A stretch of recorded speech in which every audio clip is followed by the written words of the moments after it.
Hey guys, Buildzoid here, and this is going to be a very random video. So fun fact, I never had a 2500K or a 2600K or really any of the mainstream like 30 LGA 1155 CPUs. And so I've always wanted to kind of, get a chance to play with some of them. Especially since I also have some really cool LGA 1155 motherboards like the Z67UP7 with its absolutely ridiculous VRM. And so recently I stumbled across this on eBay, which is a 2500K on a Z68UD5, which also has a very silly VRM on this motherboard. So I will be doing a PCB breakdown of it because this is this is a VRM setup that you really don't see very frequently. Like, let's just put it this way: it has cascaded doublers. So yeah, that's pretty fun. Also, actually, let's just pull the heatsink off. Yeah, there's a lot of inductors there. So yeah, pretty wacky VRM.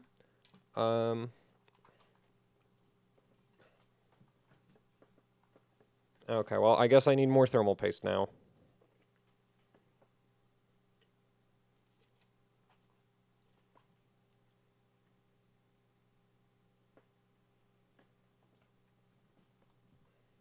So that's just going to sit there with gravity. That's enough. Because all I really want to do today is see if this 2500K can boot 5 gigahertz.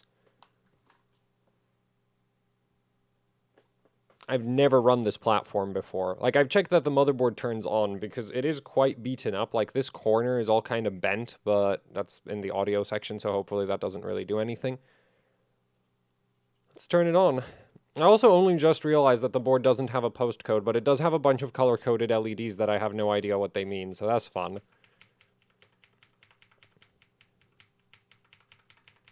It's also got one of those very old-style BIOSes. Like, it has a nice splash screen, and then you get into the BIOS, and it's like, oh.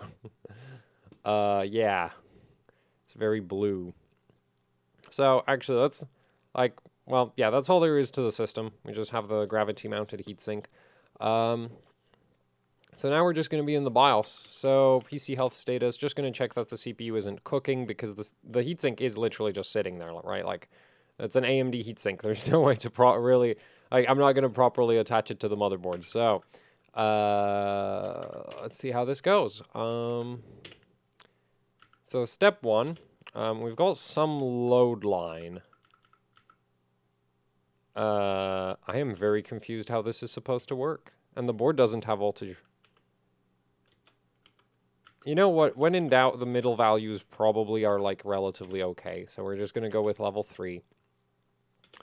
For voltage, wait, can I type a voltage in? Okay, I can type a voltage in. So I want to start at 1.45, which is kind of a lot, but this is Sandy Bridge. Like, the main concern I have, and we're not going to actually run anything, my main concern is, like, it might end up running a bit hot. Because, yeah, I want to see if this chip does 5 gigahertz. So the first thing we're going to do is go to...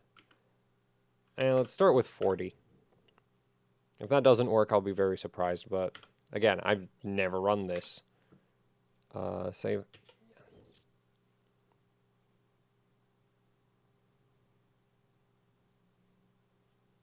You know what? Actually, I just realized it might be useful to be able to see the board. And the BIOS is, like, huge anyway, so... I don't need to cover the whole system up. Though there is no postcode, so... Okay, so... The fan is ramping up quite hard. Okay, it's still only at 40 degrees. This is good. V-core is apparently at 1.4 volts, so... Looks like we've got quite a bit of V-droop. That's fine. I'm not too concerned about that.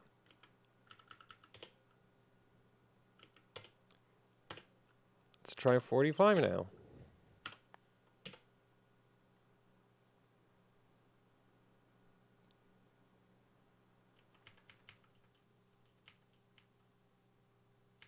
Okay, that worked. Like, just being able to... Well, actually, Sandy Bridge is kind of funky. Like, if you can get all the way into Windows at a frequency, then you're probably not far off of the voltage necessary to run Cinebench. So, yeah, that's fun. But admittedly, we're just getting into the BIOS, which is a lot easier. Okay, that's, that's a bit fast. Let's just go to 47.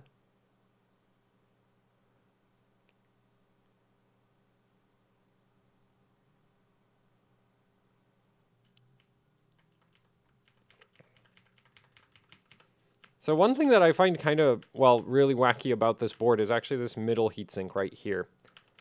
Because there's nothing under it, right? Like, Z68 doesn't have a north ridge, and that's a heatsink that normally would be over a north ridge, and it's just like, but that's not a thing. But there is actually a thermal pad on the bottom of that, and there's just like a power plane or something under there. So I'm not sure if that actually cools anything, or if it's just for aesthetic reasons, because it's like, well, there is thermal paste, so... You know, because if there wasn't any thermal paste there, I'd be like, oh, I guess it is just for aesthetics if they had like a foam pad or something to just pat it against the board, but... Anyway, let's check out the CPU temperature. Still at 44, so the gravity mount is working just fine for this. Right. And let's go to 48.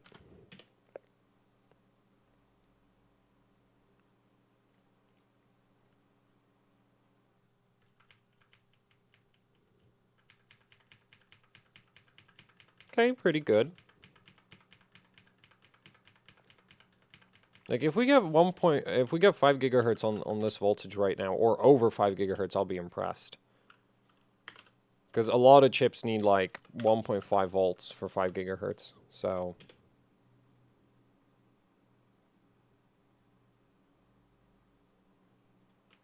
Yeah, it just keeps booting. I'm kind of regretting not having a Windows install on hand. Well, I have a Windows 10 install, but I'm just not sure that it'll actually work with this motherboard. 50. Like, I just want to check in the... The temperature is higher, so... Well, but that's mostly down to the volt. So, fun fact, if you go from like 3 gigahertz to 4.5 gigahertz, you've increased your power consumption by 50% if you're at the same voltage. So, you know, like, and at this point, we're well past 50% above the stock clock speed, yeah, because these chips are 3.3 gigahertz stock, which is just like, it's crazy how much headroom they had. And that's mostly because at 3.3 gigahertz, these chips pulled like 80 watts-ish, something like that. So Intel didn't really want to ship CPUs with like 150 watt stock power draw at the time. There was one other thing I wanted to check. No. There's like a...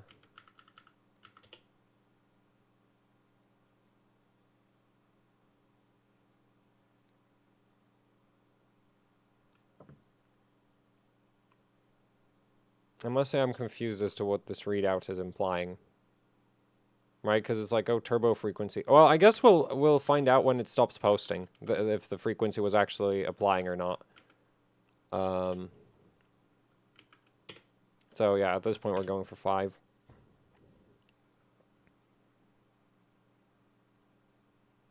I'm starting to get suspicious that it's not applying the 5 gigahertz at idle. Like in the BIOS, it's not actually running it. Because it just, like, what? Okay. Like, maybe the chip, like, maybe I got really lucky with the CPU. Let's try 5.1. Like, at some point, it needs to stop posting. Or it's not, like, or I've missed some crucial step to make the ratio actually apply.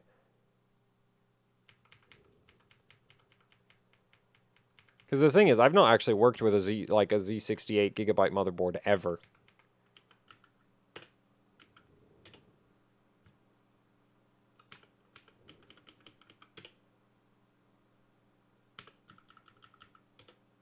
I'm not seeing anything that would indicate to me that this isn't actual, like, what?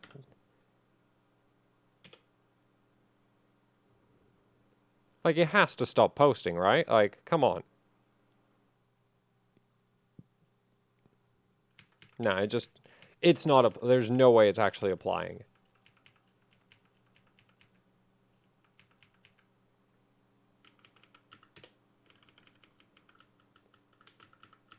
Yeah, I get the feeling it's not actually, it's not applying.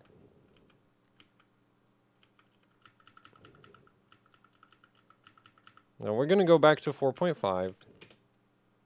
Oh wait, no, Intel turbo ratio. Oh no, that's real time in OS. So on an Asus motherboard, this should make the CPU run at 3.3 gigahertz. But this is a gigabyte motherboard, and gigabyte motherboards are very weird with how the turbo system works.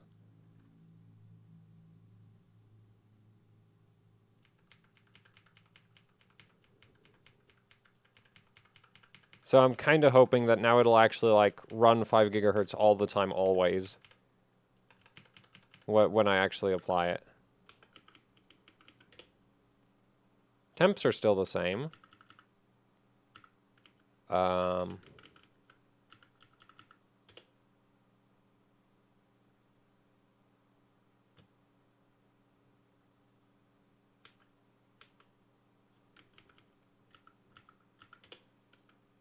get the feeling that didn't do what I want.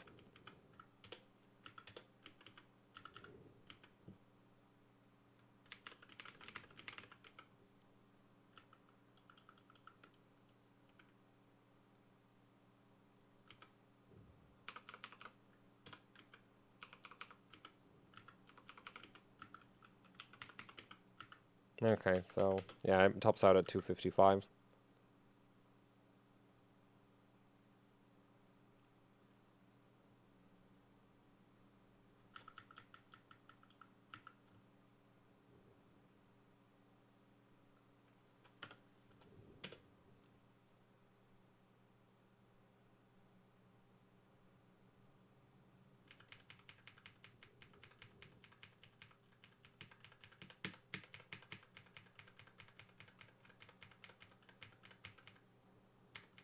I should have had a Windows install for this.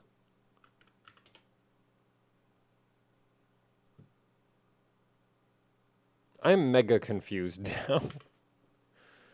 Okay, what we're gonna do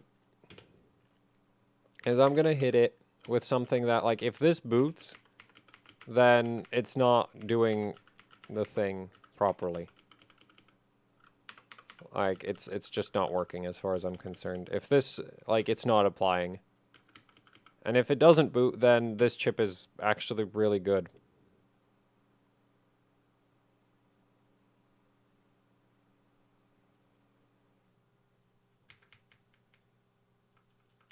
Yeah, it's not applying. There's no way. Oh?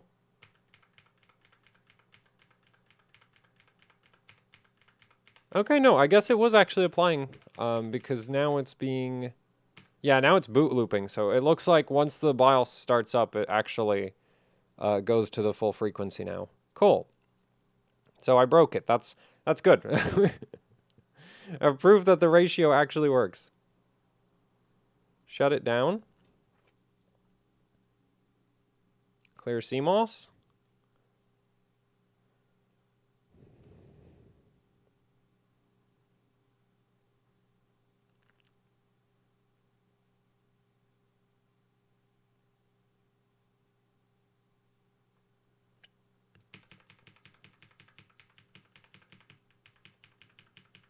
I guess this is what I get for being impatient. I really wanted to test out the CPU as soon as possible, and I didn't want to mess around with, like, finding a working operating system for it. So we're going to go back to voltage settings. I'm going to bump the load line to 3. Actually, how many load line? Oh my god.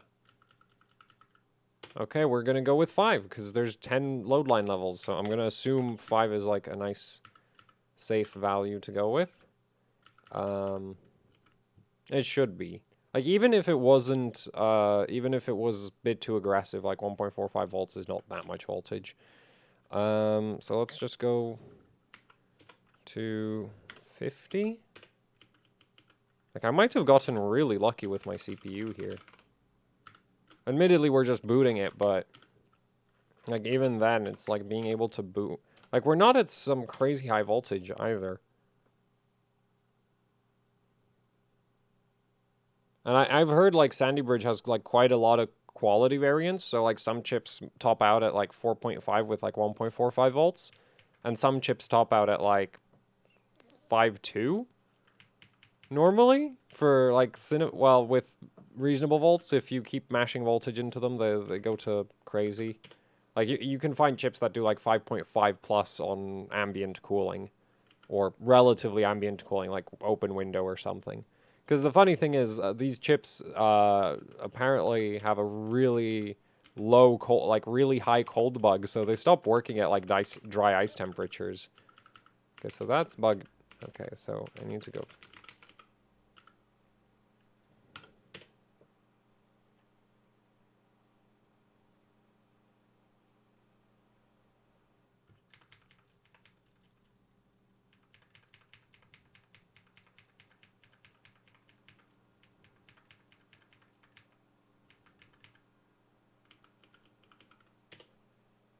Well, it's really warm now, but it seems to be still working. So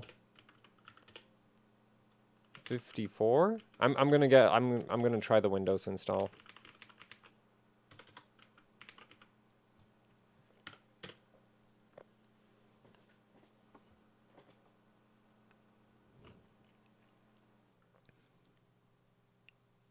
Because I do technically have a Windows 10 SSD lying on the desk, it's just, will it even work? Okay, so that doesn't work. So 5.4 needs more volts. Cool. Good to know.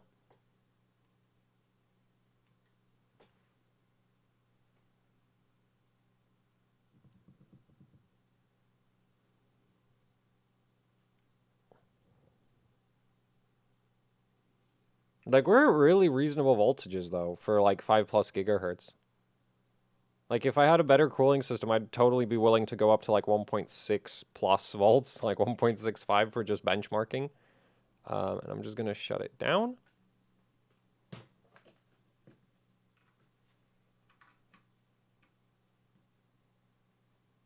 So now we have an SSD plugged in. Hopefully the OS is a legacy Windows, since it should be. Like, that's the thing, is a lot of people get surprised that I have like legacy Windows 10 installs, and it's like, yeah, because sometimes I have a DDR3 platform and those are legacy. Interesting.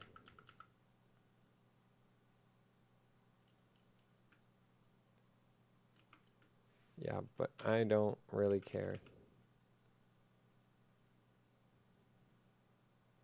F1.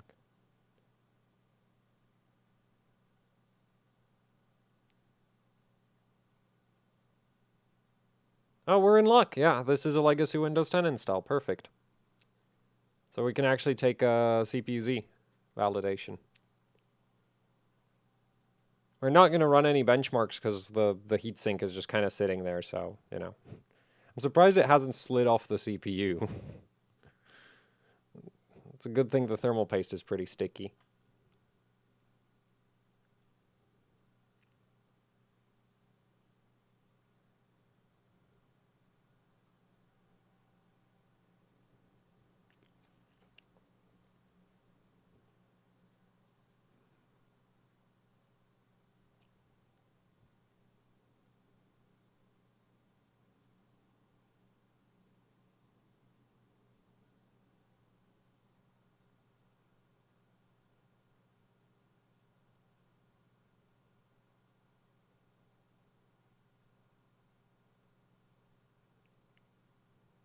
I should have done this before the video.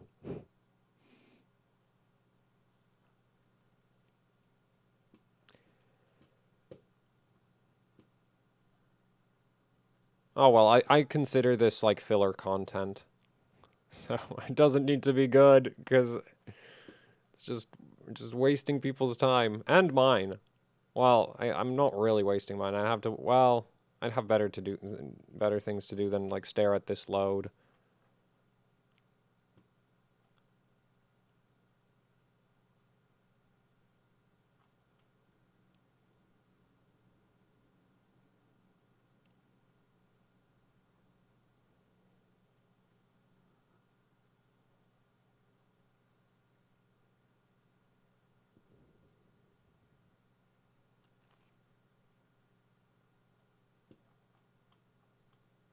I don't know what's taking so long. Like, it's using a GPU that I've used with this OS installed before. Like, yeah, the motherboard's very different from what this OS normally gets to play with, but I think I've actually ran this OS on X58.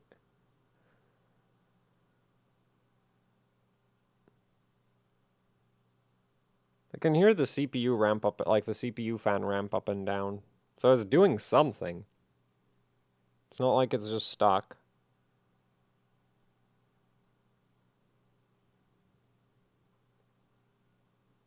Oh, hooray. Yay! Oh, whoa, it actually even got the resolution correct. Neat.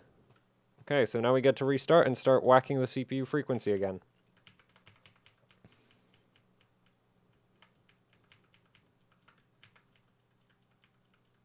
I think I'm going to go to like 1.6 volts. No. We're not going to go to 1.6 volts. That is bad for the CPU. Well, yeah, like, considering how the heatsink is attached, we are not going to 1.6 volts, so that's a bad idea. But we will go to 1.55, which is still a bad idea, but, you know, it's 50 millivolts less bad than 1.6.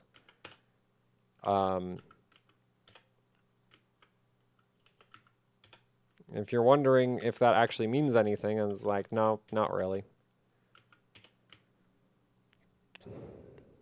Okay, you know what? That is stupid. We're just gonna punch in 1.55.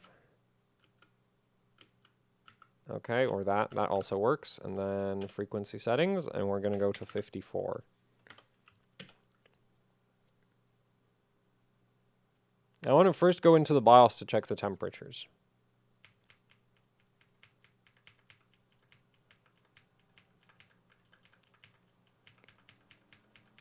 Well, the fan's ramping up pretty hard, so...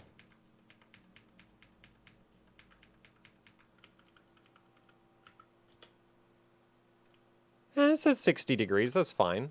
Like, we can't actually run anything if it's at this... Like, if it's this hot sitting in the BIOS, we can't run anything, but... It should be okay. Or more like, it is okay. And for some reason, it just failed to boot. See if holding the heatsink down helps.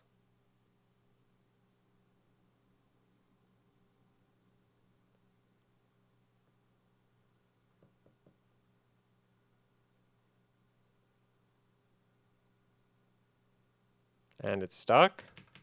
Yeah, it locked up. Okay.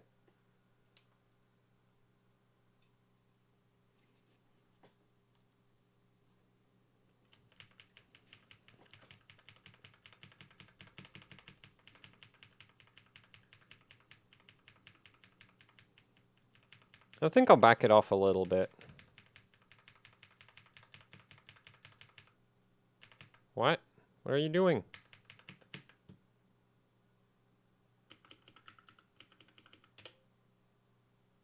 Oh, I think it switched BIOSes. Because there's dual BIOS on this board. And it's the, like, old version, which is really dumb. Yeah, that's pretty sure. Yeah, because VCore's low.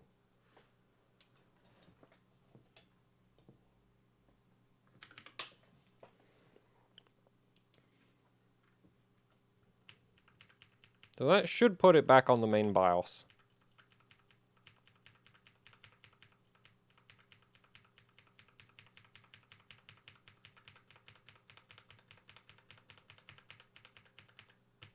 Assuming this works like the modern boards, this should be... Okay, no, it doesn't. This sucks. Right, F1.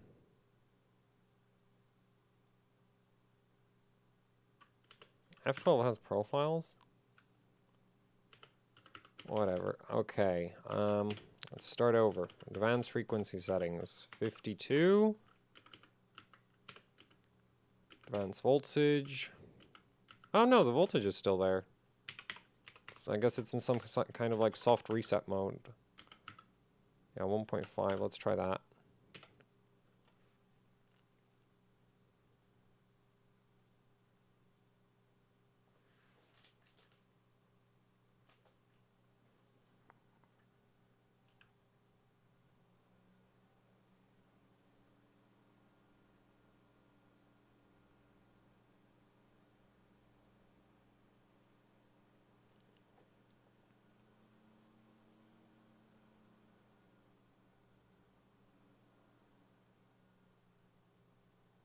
That's a pretty quick Windows start.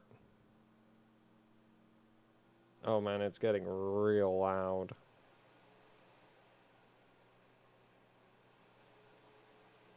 And it crashed. Okay, so Windows doing things over... I'm pretty sure Windows doing stuff overheated the CPU. So that's bad. But we can get into Windows at 5.2. So if I had a proper like cooling system on this is a pretty... And we're only at 1.5 volts. So yeah, this is a solid CPU. This is a pretty solid chip. So I'm pretty happy with that. Shame about the motherboard being so beaten up, but yeah, the chip's decent. So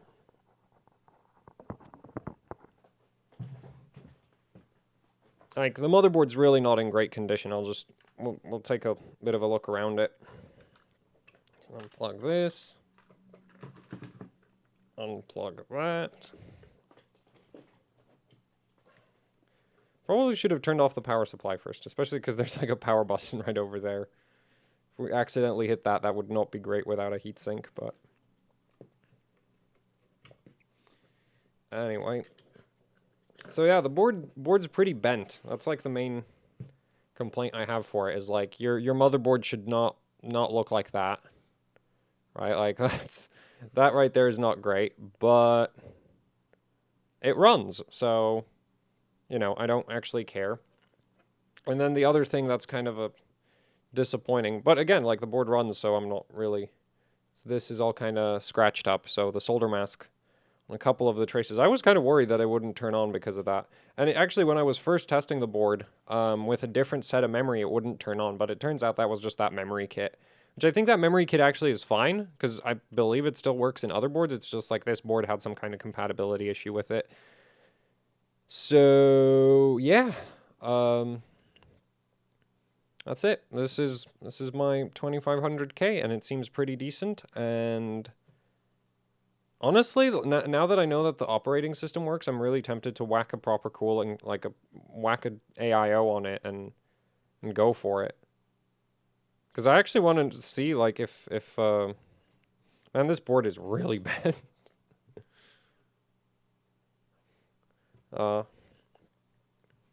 Yeah, like,